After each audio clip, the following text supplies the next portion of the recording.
Assalamualaikum warahmatullahi wabarakatuh. Nama saya Deliananda, NPM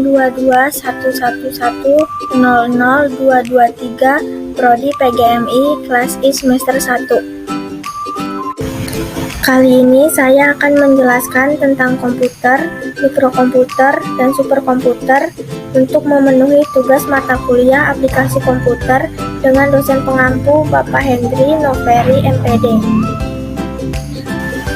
Yang pertama, komputer. Komputer merupakan alat yang dipakai untuk mengolah dan memproses data menurut perintah yang telah dirumuskan. Komputer berasal dari kata to compute yang artinya menghitung. Berikut ini adalah definisi komputer yang dikemukakan oleh para ahli. Itu tadi definisi dari beberapa ahli, dan dapat disimpulkan bahwa komputer adalah 1. Alat elektronik. 2. Dapat menerima input data. 3. Dapat mengelola data. 4. Dapat memberikan informasi. 5. Dapat menyimpan program dan hasil pengolahan. 6. Bekerja secara otomatis. Komputer berdasarkan ukurannya dibagi menjadi beberapa bagian, seperti mikrokomputer dan superkomputer. Mikrokomputer. Mikrokomputer adalah satu komputer yang hanya dapat digunakan untuk satu pemakaian saja dan dapat diletakkan di atas meja, seperti laptop yang sering kita gunakan. Superkomputer. Superkomputer adalah jenis komputer terkuat dalam hal kinerja dan pengolahan data. Superkomputer mampu melakukan triliunan instruksi per detik. Tidak seperti personal komputer yang hanya bisa melakukan jutaan instruksi per detiknya. Selanjutnya, saya akan menjelaskan tentang komponen-komponen yang ada di komputer. Berdasarkan fungsinya, komponen di dalam komputer dapat dibedakan dalam 3 kelompok, yaitu 1. Komponen input. 2. Komponen proses. 3. Komponen output. Yang pertama, komponen input. Komponen ini merupakan komponen hardware yang memiliki fungsi sebagai pemberi perintah berbagai tugas yang akan diberikan pada komputer. Komponen input yang pertama, keyboard. Keyboard adalah alat yang digunakan untuk memasukkan data yang berupa teks dan juga perintah atau instruksi dengan cara diketik. Yang kedua, mouse. Mouse digunakan sebagai alat penunjuk. Yang ketiga, pen. Pen fungsinya mirip seperti mouse, namun berbentuk seperti pena. Yang keempat, scanner. Scanner adalah alat untuk memindai gambar yang akan dimasukkan ke dalam sistem komputer.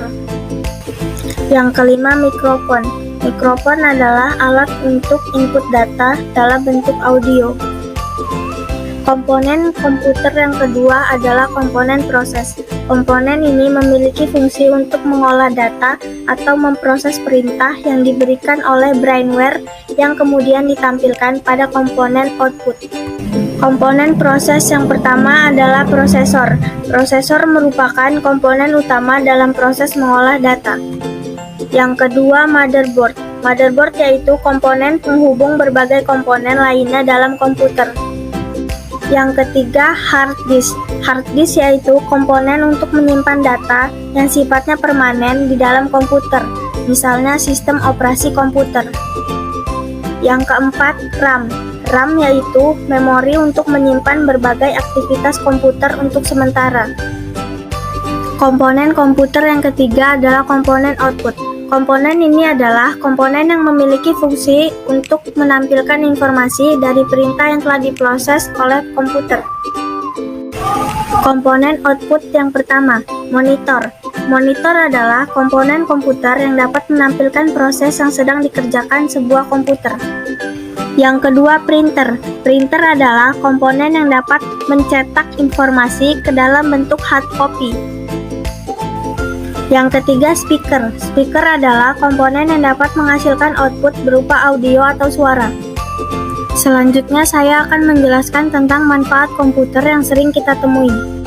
1. Membantu manusia beraktivitas. Komputer sangat membantu masyarakat, khususnya dalam menjalankan aktivitas seperti belajar dan bekerja. Contohnya, komputer membantu pelajar dalam mengetik dan menyusun tugas. Contoh lainnya, komputer membantu karyawan dalam mengetik dan memasukkan data pekerjaan. 2. Menyimpan dokumen atau data penting. Selain memudahkan manusia, komputer juga bermanfaat untuk menyimpan berbagai dokumen atau data penting, seperti hasil pekerjaan, tugas sekolah, foto, dan lain sebagainya. 3. Melakukan perhitungan. Dalam kehidupan masyarakat, komputer juga bermanfaat untuk melakukan perhitungan. Sebagai contoh, program Microsoft Excel digunakan untuk menghitung data berupa angka. 4. Melakukan pengolahan data. Manfaat lain komputer bagi kehidupan masyarakat adalah pengolahan data. Ada banyak program aplikasi yang bisa digunakan untuk melakukan pengolahan data. Contohnya program Microsoft Word untuk pengolahan data berupa teks, Microsoft Excel untuk pengolahan angka, Microsoft PowerPoint untuk pengolahan data dalam bentuk presentasi, dan masih banyak lagi.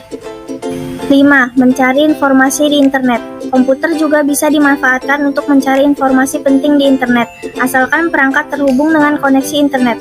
Pencariannya bisa dilakukan di Google Chrome, Opera Mini, Internet Explorer, Mozilla Firefox, dan lain sebagainya. Berbeda lagi dengan manfaat dari mikrokomputer dan superkomputer yang lebih spesifik. Jika mikrokomputer biasanya digunakan sebagai berikut. Selanjutnya, manfaat superkomputer. Superkomputer biasanya digunakan untuk perakiraan cuaca, riset iklim, simulasi fisik, dan analisis kriptografi. Itu saja yang dapat saya sampaikan. Sekian dan terima kasih. Wassalamualaikum warahmatullahi wabarakatuh.